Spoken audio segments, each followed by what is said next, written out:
in the opulent court of the second Tughlaq Sultan of Delhi, a symphony of flavors tantalized the senses. Savory samosas, roast meat, and chicken pilaf graced the tables, and desserts like halwa and almond pudding beckoned with their sweetness. For a while, these sumptuous feasts were frequented by the intrepid Berber adventurer Muhammad ibn Battuta, whose first-hand account of his eventful residency in the subcontinent forms an important source for the history of medieval India. Like his European contemporary, the Venetian explorer Marco Polo, the Moroccan traveller defied danger and uncertainty to voyage across distant lands. Initially, his purpose in leaving his hometown of Tangiers was simply to fulfill the religious duty of Hajj pilgrimage and to broaden his religious education by studying under famous Sunni scholars in the Middle East.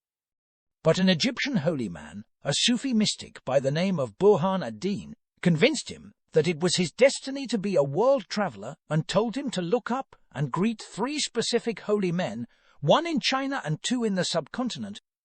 Of the encounter with Burhan ad-Din, Ibn Battuta says in his travelogue, "I was amazed at his prediction, and the idea of going to these countries having been cast into my mind, my wanderings never ceased until I had met these 3 that he named and conveyed his greeting to them."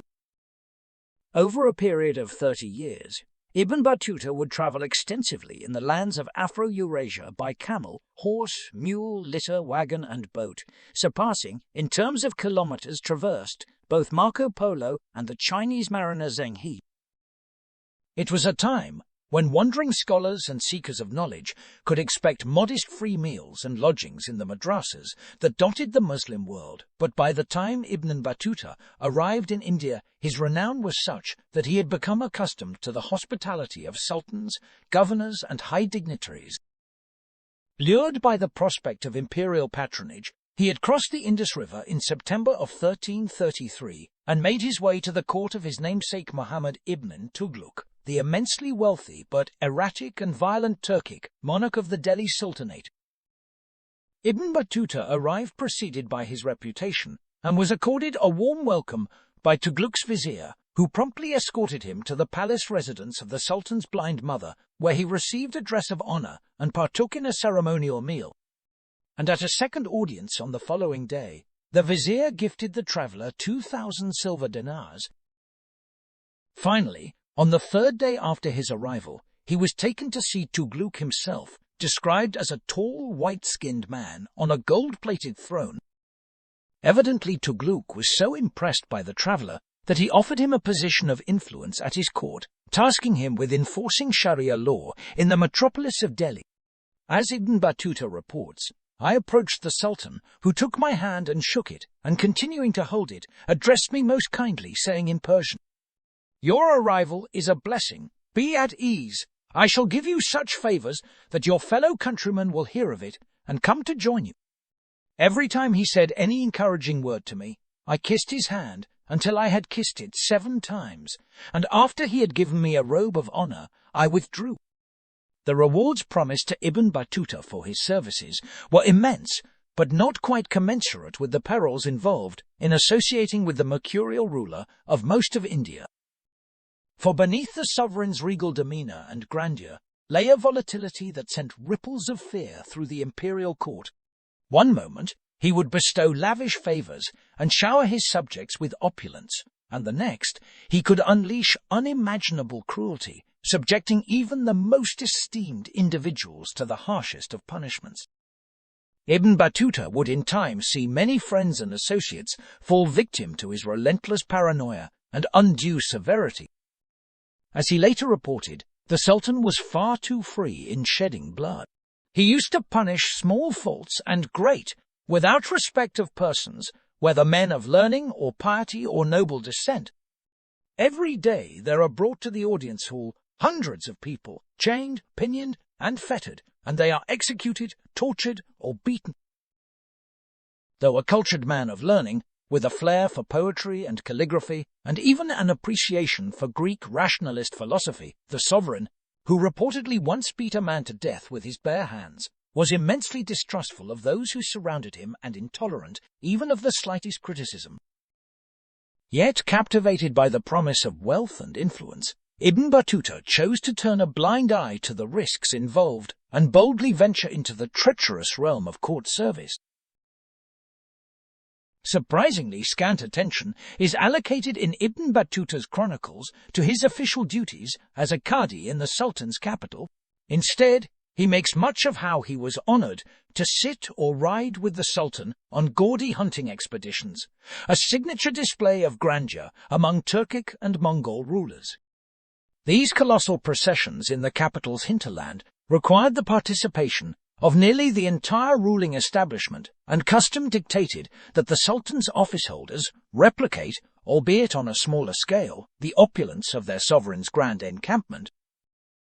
Not one to be outdone by his peers, Ibn Battuta brought with him a retinue of servants, an ornate palanquin, and a large tent with a white fabric enclosure, together with an abundance of food, utensils, clothing, carpets, and animals. Clearly a willing participant, Ibn Battuta revelled in this realm of intoxicating excess, where frugality invited scorn and grandiose spending elevated a man's prestige. In his chronicles, he unabashedly admits to his lavish lifestyle and the substantial debts he amassed to fund it, without a hint of meekness or introspection. When burdened by financial woes, he reportedly turned to the magnanimous Sultan himself, who generously disbursed him from the treasury. For several years, Ibn Battuta lived the typical high life of those high up in the Sultan's favour. But, as he learned firsthand, an imperial officeholder's existence was a fragile thread, susceptible to swift severance. At some point during his residency in the Sultan's capital, Ibn Battuta married and had a daughter, but his wife's brother, a court official named Sharif Ibrahim, fell under the suspicion of plotting a rebellion, and the Qadi found himself ensnared in the labyrinthine web of court intrigue. Ibn Battuta was made to attend the execution of his brother-in-law, but he appears not to have suffered serious repercussions himself. The incident, however, cast a sinister shadow over his own standing at the imperial court. Ultimately, it was not familial ties to a traitor, but his friendship with a holy man, a mystic by the name of Shihab ad-Din, that ushered in the most turbulent chapter of his courtly career. The revered mystic twice spurned a government post offered to him. When Tughlaq had him summarily arrested and brought to the imperial court, he retorted by calling the Sultan a tyrant. Shihab ad-Din was subsequently tortured and, since he still refused to retract his denunciation, beheaded. Dissociation from temporal rulers, particularly those deemed tyrannical, had been a long-standing tradition in certain strands of Islamic mysticism. One widely respected proponent was the popular Sufi master Nizam ad-Din Aliya, who had passed away in Delhi a few years before the arrival of Ibn Battuta. Nizam ad-Din is known to have said, "The house of this humble one has two doors. If the Sultan enters through one, I shall exit by the other." Although Tughlaq, like most medieval Muslim rulers, believed in patronizing mystics alongside the clergy, he was quite unwilling to accommodate and indulge the kind of aloofness propagated by Nizam ad-Din, let alone displays of outright hostility. As the Sultan himself told the Indian chronicler Bharani, "My remedy for rebels, opponents, disobedient persons, and evil wishers is the sword. I will continue punishing and striking with my sword till it either cuts or misses. The more people oppose me, the greater will be my punishments." Following Shihab ad-Din's arrest, the Sultan demanded a list of all who had kept the holy man's company, and Ibn Battuta's name was on it. The Qadi recalls, "The day on which they began to guard me was a Friday, and God Most High inspired me to recite his word, 'Sufficient for us is God and the most excellent protector.' I recited them that day 33,000 times and passed the night in the audience hall. I fasted 5 days on end, reciting the Quran from cover to cover each day, tasting nothing but water. After 5 days, I broke my fast and then continued to fast for another 4 days on end. Eventually, the Sultan relented and ordered Ibn Battuta's release. Perhaps he had a soft spot for his Moroccan courtier, because the latter reports that except for himself, every person whose name appeared on the list was executed. Shaken by the ordeal, Ibn Battuta withdrew from the imperial court and adopted the humble garb of a fakir. For a span of 5 months, he embraced the existence of a recluse, seeking solace in the companionship of a hermit named Kamal ad-Din, a reputed miracle worker who resided in a cave on the outskirts of Delhi, wholly devoted to a life of worship and self-denial. However, the Sultan's fascination with the kadi remained unyielding, prompting a summons for Ibn Battuta to once again appear before him. Ibn Battuta, much to his surprise, was pressed to rejoin the royal court, but wisely countered with a request to perform the pilgrimage to Mecca. Tughluq initially agreed, but then changed his mind and dispatched him on a diplomatic mission to China. Ibn Battuta would not see his fickle benefactor again. Although his time in the subcontinent was relatively brief, Ibn Battuta's chronicles contain intriguing descriptions not only of court life, but also of indigenous customs in various parts of India. Of the caste-conscious Hindus of Malabar, for instance, he tells us they do not allow the Muslims to touch their vessels or to enter into their apartments. If any Muslim should happen to eat out of one of their vessels, they break it to pieces. Rather puzzlingly, Ibn Battuta also claims that Muslims were held in high esteem by the Malabarian Hindu community. Indisputably, the most distressing custom documented in Ibn Battuta's travelogue is the ancient practice of sati, the burning of recently bereaved wives on the funeral pyres of their husbands. It appears that Muslim rulers, as part of their general policy towards the Hindu population, chose to tolerate this custom. Their leniency in this matter stands as a perplexing testament to the complex interfaith dynamics and religious tolerance that prevailed during the era. It is, however, recorded that face-to-face meetings were held with the widows in order to dissuade them, with some rulers even offering financial support in an attempt to sway them, but if the widow would not be convinced otherwise, the authorities would accede to her request. Ibn Battuta himself witnessed 3 instances of sati. He relates that it was after a visit to the Sufi mystic Farid ad-Din in Ajudahan, now Pakpatan in Pakistan, that he first heard of the ancient Hindu ritual. He reports, "I saw people hurrying out, and some of our party along with them. I asked them what was happening, and they told me that a Hindu had died, that a fire had been kindled to burn him, and his wife would burn herself along with him. My companions later told me that she had embraced the dead man and burned herself along with him."